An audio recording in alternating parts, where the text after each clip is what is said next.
Balma Malian ani nyokma aywa Malian chena muso demiseni makoroba obe siri.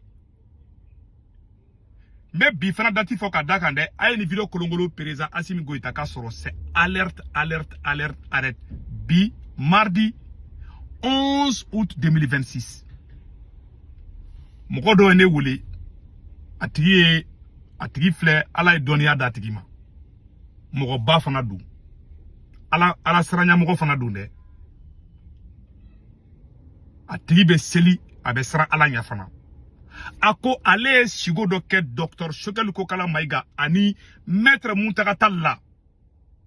Ako shigo nyumante. Kona mbise ka fo Assimi Goïta nyana aka chokoroba nunu bla kalema shigo nyumankula. O kera kuna shinu ko. Kunu 2 jours après. Ne dengoroga video ne jatikera. Ne tate kone beka kuma ko chantage dunde. Ne bena dengoroga video kala ambo laje. Après anya mun fana ko fo ko fe ambo fo ko fe aw nanga janga ni video fana laje tukuni. Ame mun fa Assimi Goïta ngena na bese. Aka Dr. Choguel Kokala Maïga. Mo be kasola bebla no wakati na nibisi. Ni mo sare bolo kasola. Bube sara. Otoka bida. Ni mo baro tora kasa. Aywa. Dengora mu fofulanga dengora ka kuma la meflo. Mali abe serere me ka kuma fe bi. Mardi 11 août 2026. Aw nanga janga dengora la me. Abe kuma fama saya ka kasola. Fama do bena sa kasola. Abena ke arankini abena ke règlement de compte dondo na tauma. Ni video amena adressé Afrique président Bella. Ayan laje aka yafa nyogoma. Fama munu ba bulo nu datugule wa bulo kasola. Nu ma mugo faga. Na sola jamana ko fe asola sirami fe. Nabe yafa mi ma jona ay yafa oma. Fama do bena sa kasola te wulide. Fama bado bena sa kasola. Sabali do bena sa kasola. Sabali do bena sa kasola. Yana ka fonan kunya don. Yana ka se o ma tamasere ate yelema tugotala de sankeme ame mi fo tamasere ka ate wuli. An fo mana ka kuma. Ame siga ka fama do bena sa kasola, sabali do bena sa kasola. Abena ke arankini, abena ke règlement de compte don na toma, règlement de compte bi na bena chejuya. Ni video amba adressé Afrique président Bella me hakilimo ba famu. Merci, hakilimo ba famu. Aya famu. Parce aya hakilimo udi. Enziga ote ni ora famu. Ne ngeni video kala Bella jelengame. Ni maboni ne se gutungara. Mais ne wulila ka fonena. C'est la 3e fois ni kuma be fonena. A beni korane chem doko ne makali shugora ko Dr. Choguel kaisa. Ndefa ka mo ere foko. Wallahi do ya fonna. Amena. O kera a fenfe kalu nani abe songo bobe kalu duru. Do fonena. O forane se gutungara ngena. O kofe tukuni ni kera tukuni. O kofe tukuni dengoro fana ka kuma bora. Ne chidindi. Aya duto bi dati la de. Malien be ka video garder bolo fana. Bien mardi 11 août 2026. Kuma sigo nyuma ke Dr. Choguel Kokala Maïga la. Na Assimi ba bla kabla. Ni plan reba Assimi bolo o contrôle la. O ban Assimi ni ala keniche. Malien be inséré de nyafo. Malien be inséré. Uma mogo faga. Uma foike abe politique kele la. Ay justice ele maka ke auka ay justice ele maka ke auka instrument de abe mogo kele ni justice. Ma avec la retourner à leur contrôle. Boubé sara kasola. Beni mogo bawere sara kasola au boulot. Assimi Goïta ni mi kolose ni fanga bla domina. Ali ideo ni maleo nya soro bu faga. Ni malo mu vangele ka fuma tunya mogodi. Ke fanga bla fone mali bla. Ema mali président koro chema mbo bi se ka yala ba mali kono bi. Faut tout soro. Moussa Traoré kuma yala fenta soro. C'est vrai dictateur ke mais ama dépassé kata niveau de là quoi. Et dépassé li ke kata niveau de là. Ni mi kolosi ni fanga bla domina. Les gens vont se venger de toi. Ibi miri ko de la saya bena balo bena. Donc, dans la doma djanyao, Assimi Goïta dondola enasa, nenasa, Choguel nasa, ambebe sa. Ibi miri kod la ne sarabi, ne kobe na ke choko jume, ne deume na ke choko jume malikono. Ne somɔgɔ minnu bila ka taa Mali nafolo soin e somɔgɔ bila ka Mali somɔgɔ bila Mali côté bɛɛ la bɛ soin ni sugu bɛɛ la an ye politicien kɛlɛ fɛn fɛn y'a bɛɛ kɛ o de to bɛɛ tigɛli la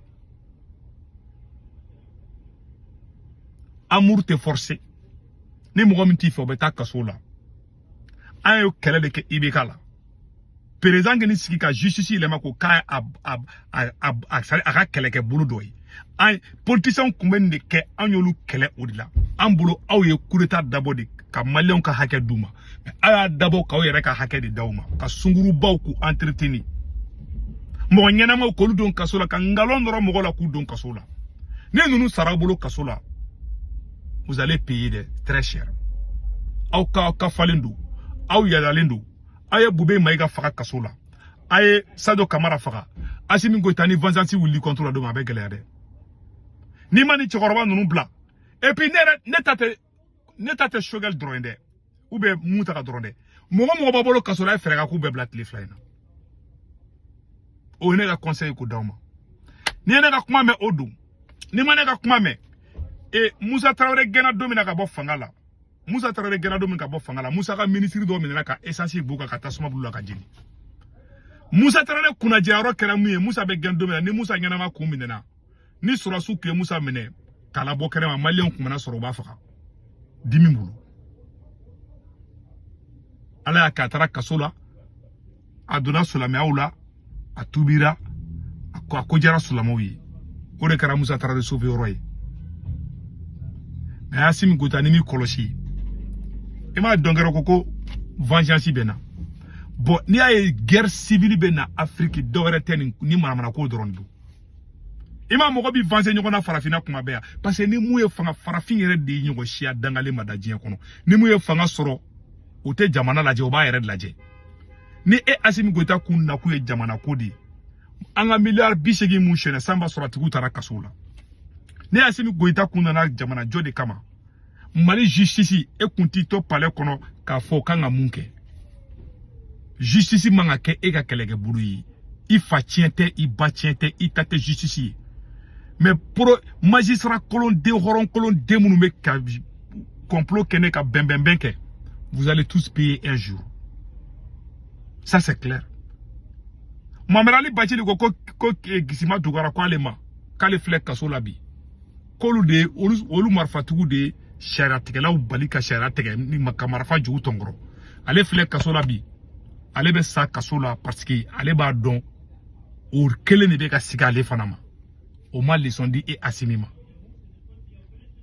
ne kɔni y'a fɔ dɛ maliyɛn bɛ intérêt dɛ i ye ne sira yɔrɔ ye mun ye Choguel Maïga ta la ayi u ye visitekɛla bɛɛ tigɛ ko mɔgɔ si tɛ taa bɔ docteur Choguel ko kala Maïga la o ye torture psychologique dɔ de mun bɛ se k'ale adamaden yɛrɛ a bɛ se k'i si dɔgɔya quoi ko dɔ bɛ yen lamɔli dɔ bɛ yen n'i y'a kɛ hɔrɔn na a b'a si dɔgɔya aw bɛ ka mɔgɔw minɛ cogo mɔgɔbaw minɛ cogo min na k'u maltraiter cogoya min na mɔgɔ dɔw bɛ yen n'u y'o lamɔla dɔrɔn o t'a ni si ta aw binna kɔnɔ a ye nkalon nɔrɔ a la ni ko y'a sɔrɔ bi est-ce que conscientisme a bɛ kɔ fɛ bon a bɛ ka mun kɛ docteur Choguel la a bɛ ka mun kɛ Muntaka ta la a bɛ nkalon Arasba ta a bɛ nkalon Clément Dembélé a ye nkalon nɔrɔ o la a ye mɔgɔ minɛ a nkalon nɔrɔ a bɛɛ la mais denw de b'aw bolo musow de b'aw bolo don dɔ bɛ k'a la aw bɛ sa k'aw denw to a ye minnu tɔɲa olu denw mana fanga sɔrɔ k'aw denw ye aw den ka ko dɔ kɛ n'olu ko k'u b'u venger la a ma ɲɔgɔn dɛ i b'i hadamaden b'i miiri sini de la i b'i miiri sini de la i t'i miiri bi la dɛ aw da man ka don Mali justice ko la aw tɛ juge aw tɛ procureur ye a ye Mali justice a y'a fɛngɛ bɛɛ bɔ a la mais ne kɔni ne ka kuma laban ye mun ye nin tɛ vidéo jam-jama ye sigo de kɛra Choguel la ko sigo ɲuman tɛ sigo de kɛra Muntaka ta la ko sigo ɲuman tɛ ni fɛn Muntaka ta sɔrɔ a bolo ou bien ni fɛn docteur Choguel sɔrɔ a bolo ou bien ni fɛn Clément Dembélé ni Arasbati ninnu sɔrɔ y'a ye Arasbati fasalenba bɔra bɛɛ lajɛlen y'a ye ni ko ninnu sɔrɔ kaso la Assimi tu es responsable et tu vas répondre un jour ça c'est clair ne bɔra kuma la